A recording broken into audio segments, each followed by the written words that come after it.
5 minutes par concert qu'on a vu maximum. Les concerts qu'on a vus sur le mois de novembre finalement, c'est ça, le novembre est fini. C'est le mois de novembre, il y a eu la Semana de la Muerte, c'est le mois le plus dense de l'année, on peut le dire, Semana de la Muerte. Qu'est-ce que... T'as déjà allez, commence. Le premier auquel tu penses. Je vais attendre encore un petit peu, parce que j'ai pas grand chose à dire sur ce concert, donc je gagne encore quelques secondes. Non, mais juste après la Semana de la Muerte, moi je suis allé à Bob Mould, j'y suis allé pour la légende, parce que Bob Mould c'est une légende, hein. Je l'avais jamais vu y passer, j'y passe jamais en France, il passait jamais en France. Donc on avait coché la date. Il est venu en solo guitare électrique à la Maroquinerie. Ça, oui, d'accord. Donc ça passe ou pas? Un concert solo guitare électrique. Je pense que ce concert, après ça m'a fait plaisir de voir la légende en termes de prestations, de propositions. Il joue en plein de ses morceaux, dont une bonne moitié, je pense, 12 cœurs doux, ce qui a rendu les gens dingues parce qu'ils reconnaissaient les morceaux de 12 cœurs doux. Je pense que pour vraiment profiter du concert, il aurait fallu être un bon fan hardcore de Bob Mould et de connaître un peu tous les morceaux. C'était un peu un concert de fans. Parce que Bob Mould, il y a toujours un peu cette même patte, un peu toujours les mêmes morceaux, il chante toujours de la même manière. Et puis là, il joue sa grosse guitare, c'est que des gros accords plaqués de punk rock. Les morceaux, il les réinterprète pas trop de façon un peu juvénile ou... Non, pas spécialement. Alors, pour un papy, il est encore bien en forme, donc ça fait plaisir de le voir. Mais voilà, on y allait surtout pour la légende plus que pour l'ébahissement du concert. Mais c'était quand même un bon petit dimanche soir à la Maroquinerie.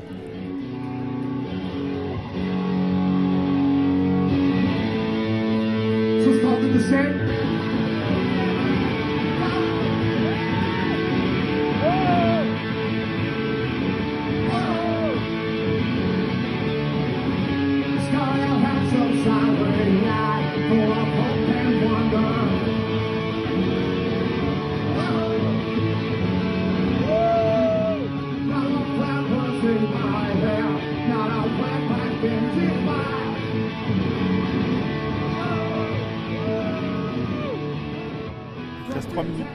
Voilà, donc c'est pour ça. Non, enchaîne, vas-y, tu vas pas. Qu'est-ce que toi les chronologique parce que le même soir, moi j'étais à Le Petit Bain pour voir Spain qui faisait une tournée des 30 ans de son.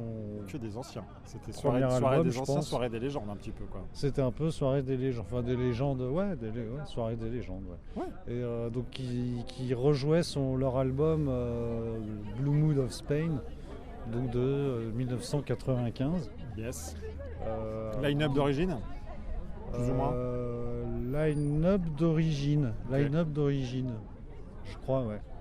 Avec le chanteur-bassiste Josh Haden. J'ai retenu son nom parce que c'est le fils de Charlie Haden, le bassiste de Free. D'accord. J'ai pas la ref. Mais d'accord. D'accord. Vous chercherez sur les internets Charlie Haden. Je sais qu'on a la ref, elle sera notée. Bien sûr. Donc c'est le fils de Charlie Haden.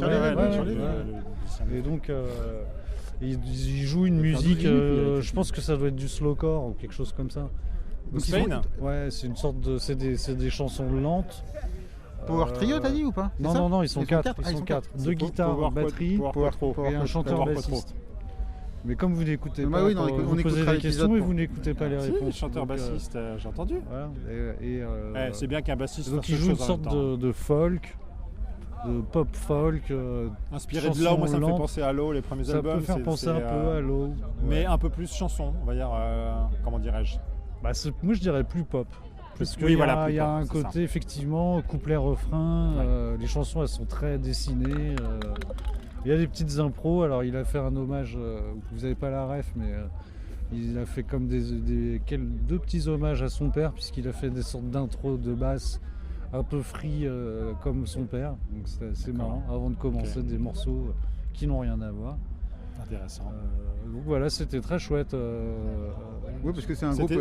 Sur la nostalgie, c'était un groupe. Oui, c'est ce que j'allais dire. C'était un groupe, ouais. C'était un groupe, hein. Ils ont sorti quand même quelques trucs depuis leur album culte, ce fameux album. Oui, ils ont sorti ils sont sortis, je crois, jusque dans les années 2000. Mais c'est comme dans là, ces c'était cas-là. Vraiment une reformation. Comme dans ces cas-là, c'est que ce qu'ils ont fait avant et après, c'était moins intéressant. Là, c'est vraiment cet album-là, il est vraiment. Non, mais il y a quelques titres, il y a vraiment quelques morceaux, il est vraiment hyper bien. Ils l'ont fait intégralement, c'est ça Ils l'ont joué intégralement, ouais. D'accord. Et je signale juste, je sais pas s'il me reste encore une minute, mais qu'il y avait Trentaine de secondes, tu peux y aller. en première partie un excellent groupe français qui s'appelle Binidou. Yes. Avec il y a le batteur de Pneus. Des pneus, c'est ça. Qui joue là de la batterie, un peu de synthé et de la. Comment il s'appelle Nicolas. Je vois qui c'est, j'ai pas son nom. Tu mettras, on va mettre et puis un chanteur guitariste et un autre guitariste. Il s'appelle Guillaume. Et c'est une sorte de folk expérimental. Très très très très bien, je conseille le disque.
Alors, 10 minutes coupées en deux, 10 minutes coupées en deux pour nous parler de Dietz, que vous avez vu. Dites-moi en plus. Putain, j'arrête pas là les. 10-33 quoi. 10-33. À qui le dites-vous? Je vous savonne pas la planche, mais allez-y, c'est parti. Les Montmartre, donc le groupe de noise un petit peu pas du moment, mais en tout cas quand même. On les avait vus en première partie de Idols.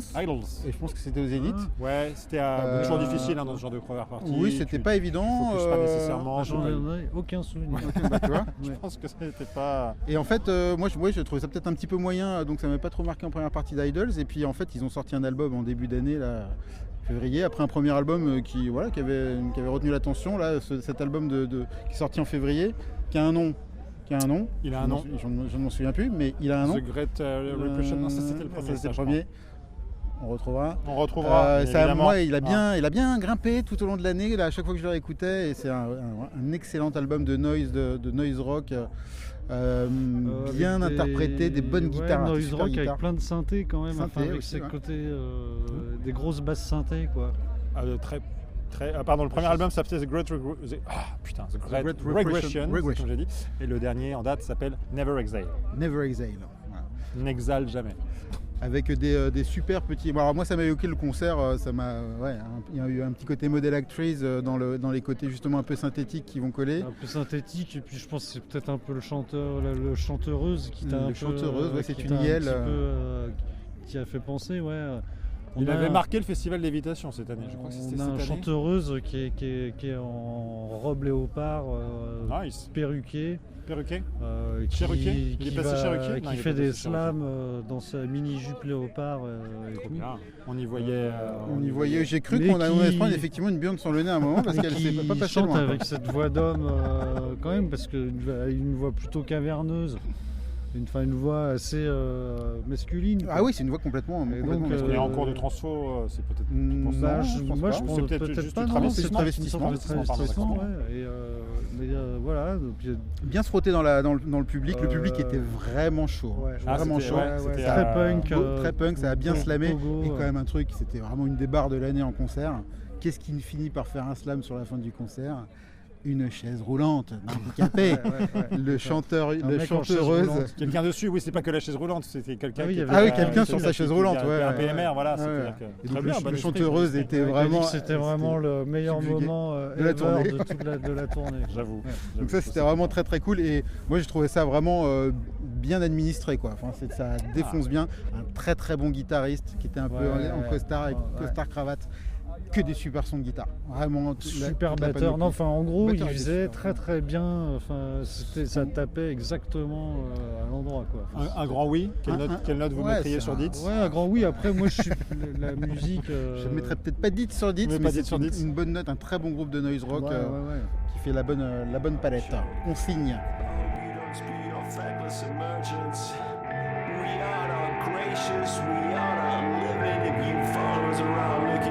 Shaking your hips. I hope your tail tastes good, you son of a bitch.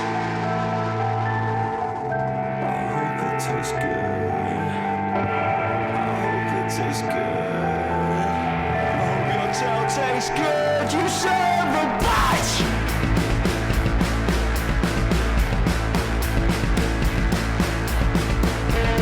Grassy no parts, spread between pyramid fights.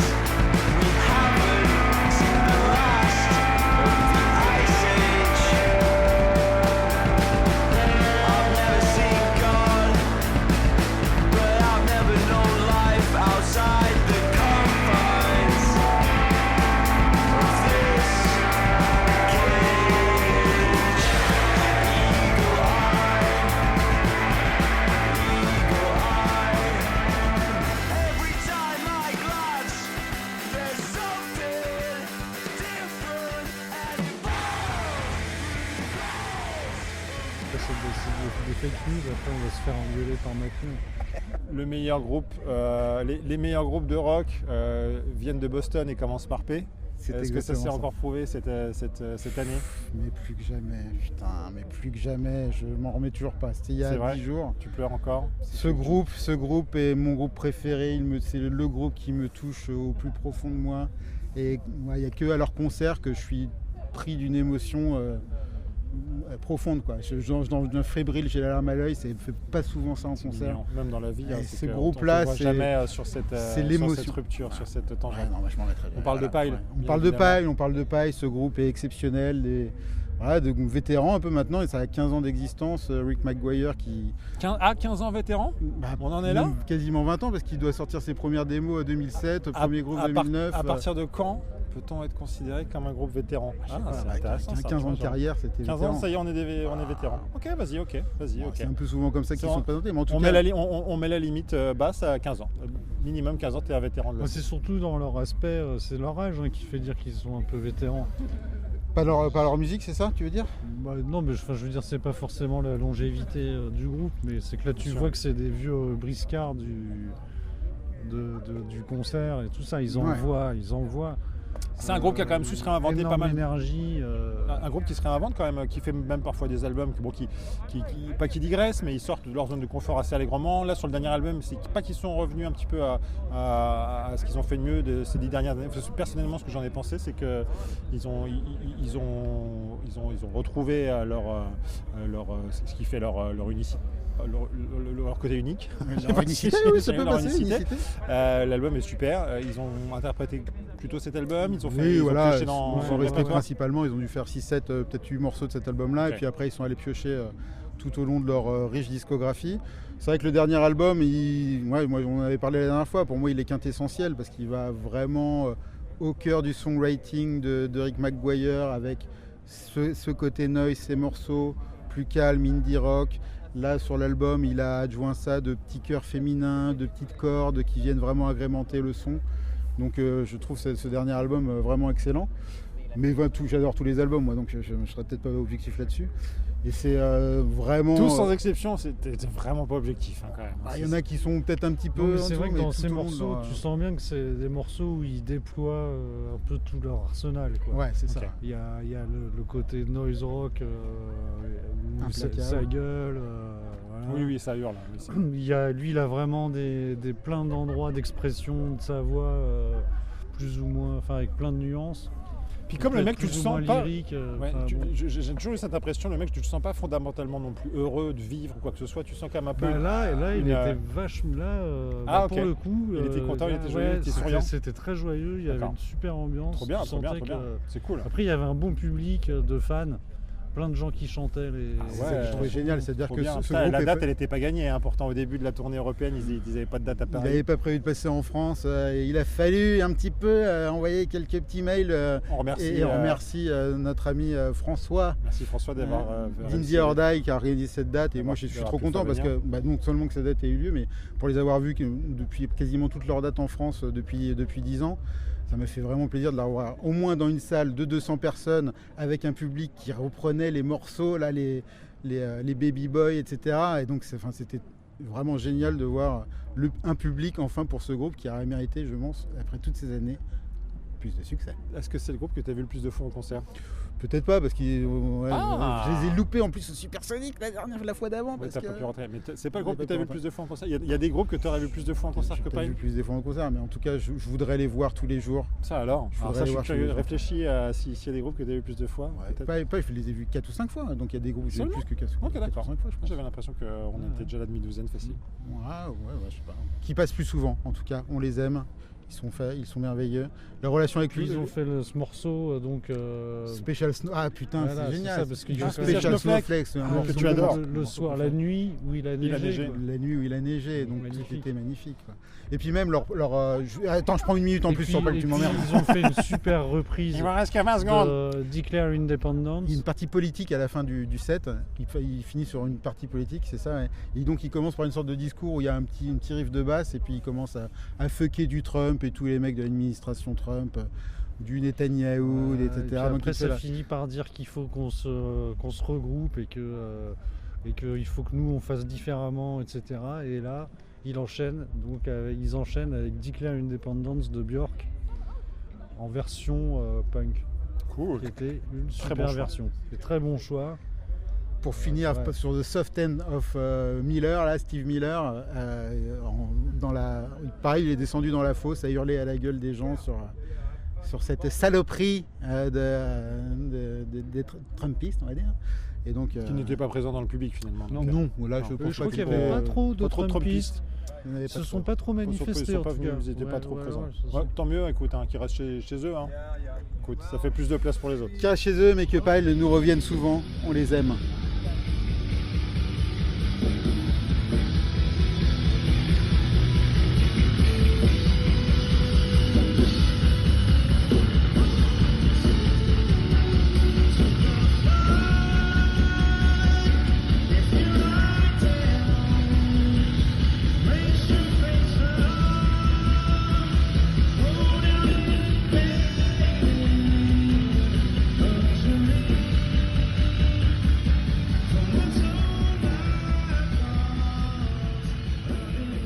Parce que je hate Turnstile.